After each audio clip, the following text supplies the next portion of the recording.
The Spanish announce table. Yeah, and let's just kick it off with a bit of sad news so then we can get back into the fun silliness of what really pro wrestling is. But before we do that, as I mentioned, there was some pretty monumental news.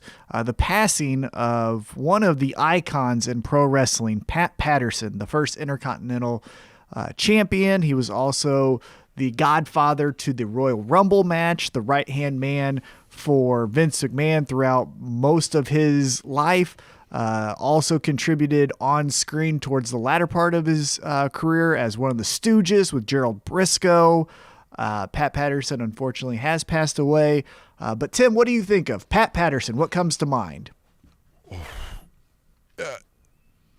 What comes to mind instantly is that from what we know now, so many years removed via like the Bruce Pritchard podcast, all the documentaries, the WWE Network, is that who passed is probably one of the top 5 most influential people in pro wrestling history.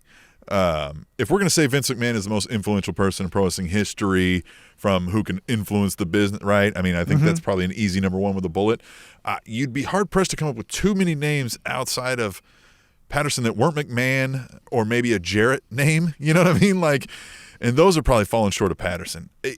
Patterson, from what we know, was there every step of the way, was in that short list of people that were in the car rides, and was one of the few that was never let go. You know what I mean? Like Pritchard was let go. I think Briscoe took some time off, but Patterson has been there from the beginning. When you talk about loyal WWE folks, and we did recently with Undertaker, and everybody talked about his loyalty, Patterson would call him a kid. Like it's insane. And then everybody to a T that we've ever heard talk about the industry when they talk about making matches and the creative aspect of the in-ring match, they will tell you Pat Patterson was the guy who came up with the best endings, that they always consulted Patterson when it was like, this is the match, this is main, like we need something. They would run it by and he would always fix it. Always. So that's interesting. And just, I mean, look, there's good and bad stories that you may hear of Patterson, right? I mean, there's, he's got questionable things in his past, as everybody does from that time frame, but 2-1, you always heard mostly nice things about that guy. Oh yeah, super influential. You saw it in the outpouring of remembrance in different types of tweets or Instagram posts from The Rock to Kurt Angle, Triple H, Vince McMahon himself sent out a tweet. So that just shows you the type of monumental figures in the industry that looked up to him, or at least held him in high regard throughout his career. So, yeah, it was very sad to hear. I also thought it was the Royal Rumble, right? And that's what I was thinking of, where it's a little bit bittersweet because we're coming up. Obviously the next pay-per-view is going to be TLC, but in January, that starts the WrestleMania season, and the Royal Rumble is his creation. And I know they already have plans, so they were planning it. I don't know how involved he was. But it was somewhat, I think this January is going to be bittersweet to see the Royal Rumble without Pat Patterson, at least having his fingerprints or input into that match. Also, side note, last year, he became the oldest champion in WWE history when he won the 24/7 championship. He's the oldest champion in wrestling history, or WWE wrestling history. Another thing that comes to mind, and this is morbid in a couple ways, it's a twofold conversation. One, somebody who's probably hit the hardest is Vince McMahon, right? I mean, this is one of his best friends, coworkers, partners in what he would do for the day. You know what I mean? Like if you talk about people closest to Vince McMahon, he might have spent more time with Patterson than anybody in his family. In fact, I'm going to assume he did. Right. So he's probably, I can't imagine the pain, right? And we have to start thinking about, in that regard, what's this going to mean for the pro wrestling industry, and also that, like, McMahon's a similar age. Or older. Yeah. I mean, McMahon is not, I don't want to sound like, hey, everybody, let's talk about McMahon's going to die soon, but, like, McMahon is going to die soon, right? Yeah. Like, we're not going to be here in 5 to 10 years, maybe 5, maybe not, but, like, we are in for some dramatic changes. Like when we talk about the end of an era, like this to me is signaling like shit. Yeah, I agree. This is wow. This is one of the first. Okay, so now we're having to get new voices in the room. You know, I don't think he was full time, so I think other people have been getting into those rooms with their input, but still, we're in the gray area. Right. But yeah, exactly. We're in that weird area where you can't go to Patterson and say like, oh man, I have 90% of this match just done in 100. Like it's going to be awesome. I just need to get to 100%. Okay, let me get to Patterson. I'll call him. If he was backstage, I'll go backstage. Now, unfortunately, we can't.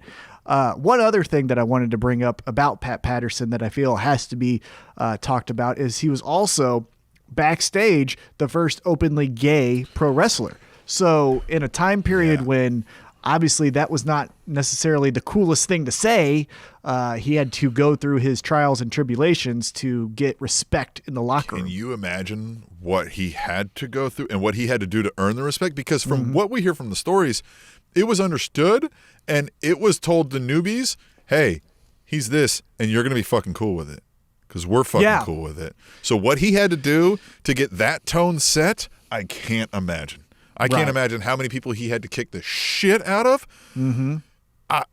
And that's sad, right? From, you know, everything we know nowadays and the empathy that we, you know, our society has grown into. But like, that's amazing. And that goes under the radar. I mean, I know Darren Young had a lot of hoopla around him because... And Pat Patterson didn't publicly on camera ever say that until Legends House, right? Yeah, but it Legends was the House, secret that so it was weird on Legends House because all of those people already knew that and had probably had direct conversations with him about it. So, and none of them are good actors, so that was weird, right? Yeah. So, but for him to, you know, to be open in his friend group and like employees, employers, in that time, like you said, coming from 60s, 70s, 80s is unfathomable to me. Like I can't imagine the hardships, the trials, the tribulations, as you said, which they're always together, right? Trials, tribulations. Always. Never together. by themselves. Yeah. Yep. I can't imagine. I can't. The life Pat Patterson lived is unlike anyone else's. And I only wish we would have had a Pat Patterson podcast, a book, a something. And well, there is a book. That is a lost opportunity. There is a book, right? There is a book, so you can pick up the book. But yeah, the spoken word is definitely, at least in our opinions, preferred. So it would have been great to hear from him in a podcast form. Maybe there was something done beforehand that hasn't been released that maybe we'll get to. Who knows? Interviews. That's speculation, right? Yeah. But it was also, as we transition out of the Pat Patterson unfortunate news, it was also really great to see both NXT and AEW pay the respects to Pat Patterson. You had an homage to Pat Patterson in the Jon Moxley interview before his main event match where he said, we're going to make him go banana, which was a phrase that Pat Patterson would say. Obviously, NXT kicked off with a moment of silence for Pat Patterson. So it was great to see that on the drop of a hat, they both were going to make time to honor Pat Patterson. Yes. That NXT video was awesome. The little touch of them starting with the song that he always liked to sing. The Frank Sinatra. Again, that showed the like emotional touch. The videos they put up for a dead wrestler that was still an important part are those video montages, but that one had the, like, you knew that guy was family, right? Yeah. This guy wasn't like valued employee, meant something to the industry. This was, they lost a brother, they lost a father, they lost an uncle. Yeah, that one's going to be a hard hit. But yes, AEW in a heated battle. I mean, we're not saying this is an all-out war between these companies, but like they're not buddies, right? Are AEW and WWE, and they both managed to, you know, kind of play nice and give the proper reverence to the man that, you know. Yeah. Well, and there's also close friends of Pat Patterson that work for AEW. You have a Jim Ross. You have people that were there, like a Miro, who was Rusev in WWE.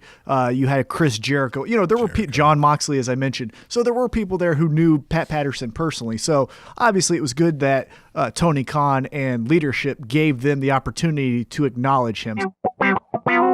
The Spanish announce table.